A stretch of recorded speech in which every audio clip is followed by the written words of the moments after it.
Hello guys, good morning. My name is Rowena Libita ng Team 1. So, kumusta ba kayo dyan guys? Gusto ko lang po malaman kung nakapag-lock-in na po ba ang lahat. Kasi malapit na po ang July 15.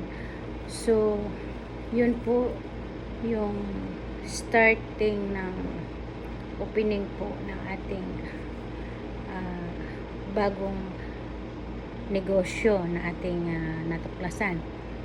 So, dito po sa negosyong to,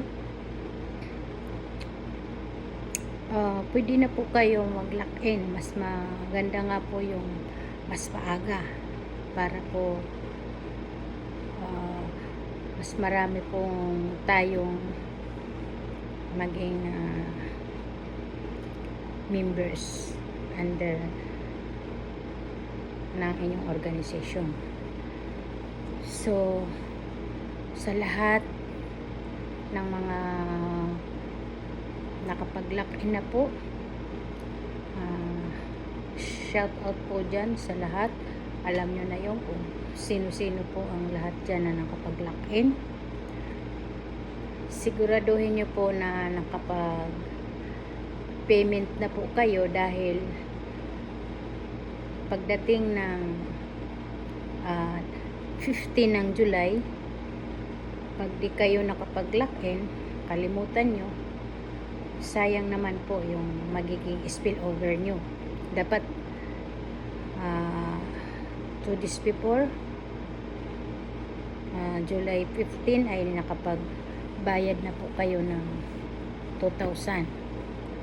So, sana po lahat ng mga nakapag-registered na ay sikapin po natin na mabayaran po natin yung 2K kasi yun na po yung chance natin na para magkaroon tayo ng malaking earnings.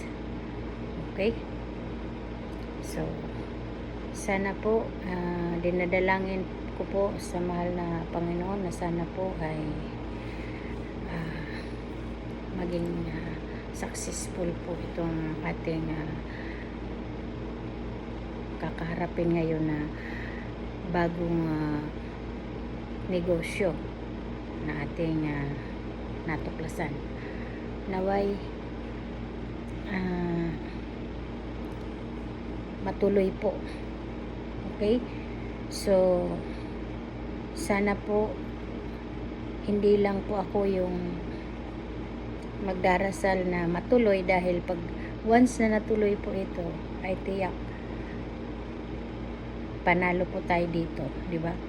Ang negosyo naman kasi dalawa lang yun, either matalo or manalo. Parang sugal yun, di ba?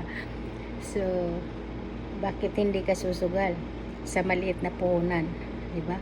Kung malaki naman yung magiging value,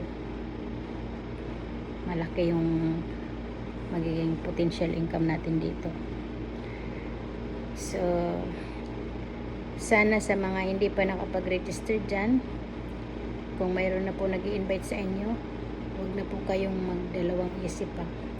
Kasi sureball po yun pagka nag-start na po ngayong July 15 ay tiyak marami po tayong mababago ang buhay.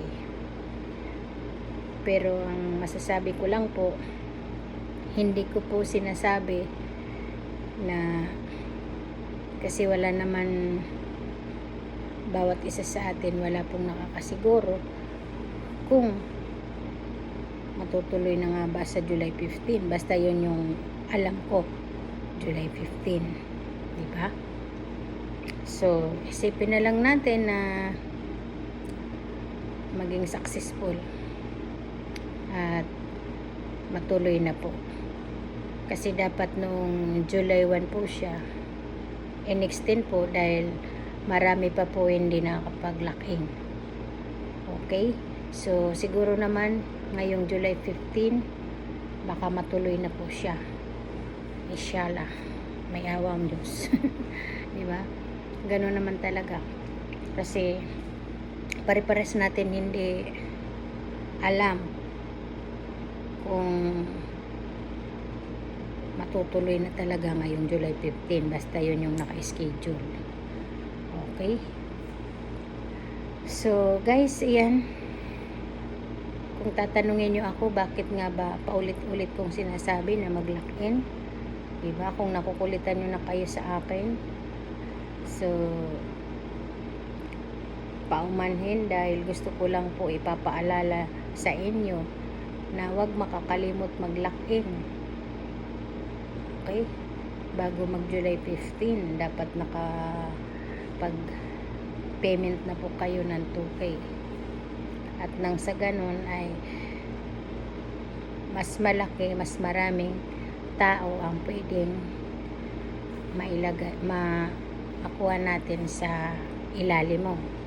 Mailalagay po yun dun sa ilalim mo. Magiging downline mo kahit hindi mo sila kilala. Yun po yung purpose doon ng mas maagang mag-lock-in.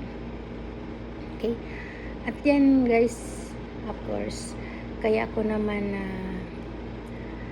na sasabi yun sa inyo, palagi kong pinapaalala dahil para din po yun sa inyo. Dahil kung hindi nga po kayo makakapag-lock-in ng mas maaga, ay tiyak kukunti yung magiging members nyo, di ba? Lalo na kung hindi naman kayo mahihilig mag-recruit, mahihiyain, kagaya ko, mahihiyain. Kaya mas minabuti ko na mauna ako mag-lock-in. di ba? So, yun. At siyempre, gustong-gusto ko na rin makita ko yung mahal ko sa buhay sa Pilipinas. Di ba? Kasi matagal na rin na hindi ako nakauwi. Matagal na rin para sa akin yung 2 years. So, siyempre, kailangan natin makapag-for good ng mas maaga. Kaya isa sa mga reason kung bakit ko rin igagrab itong business na to. At pangalawa, para na rin sa savings ng anak ko, para makapagtapos siya sa pag-aaral niya, makapag-savings ng medyo malaki-laki, di ba? At pangatlo, siyempre, para na rin mas marami tayong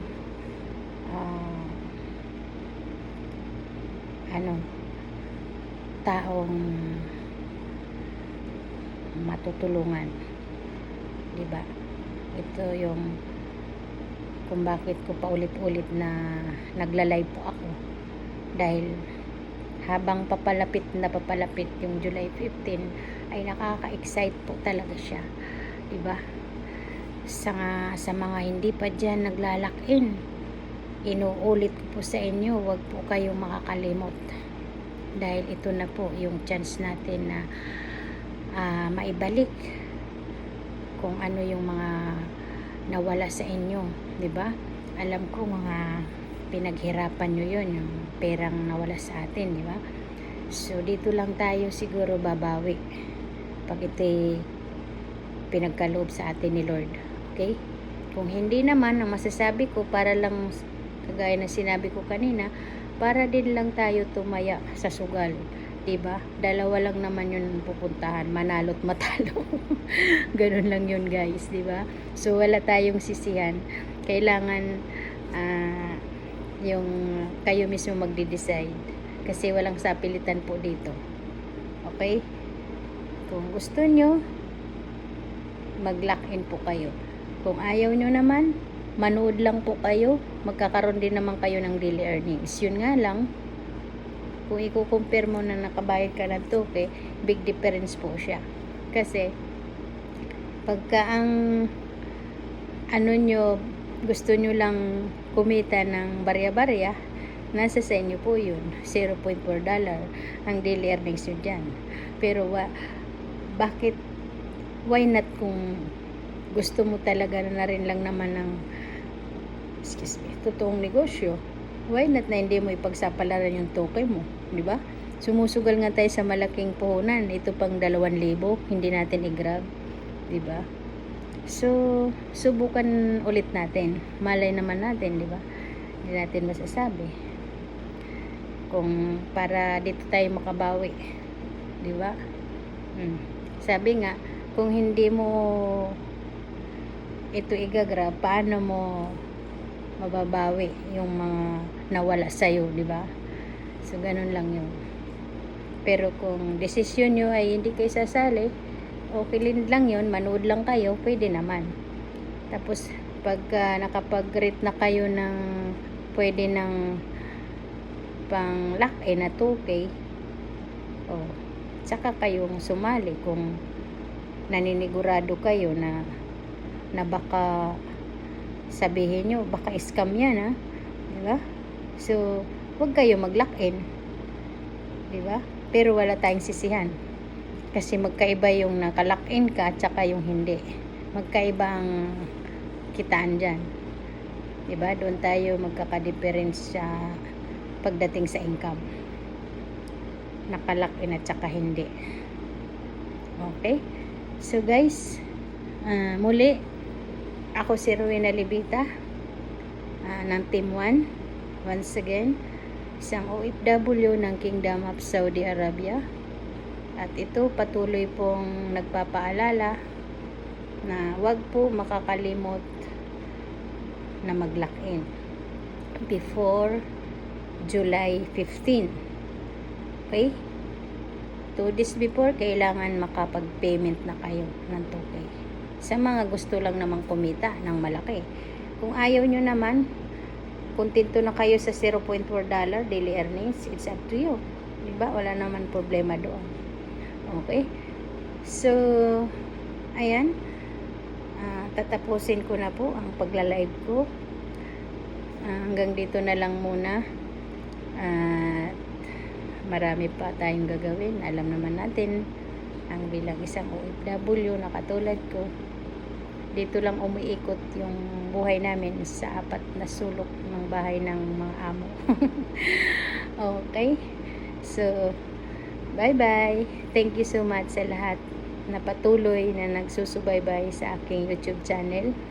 Please subscribe my YouTube channel, Rowena Libita, Team 1. Thank you so much sa patuloy na pagsubaybay at panonood.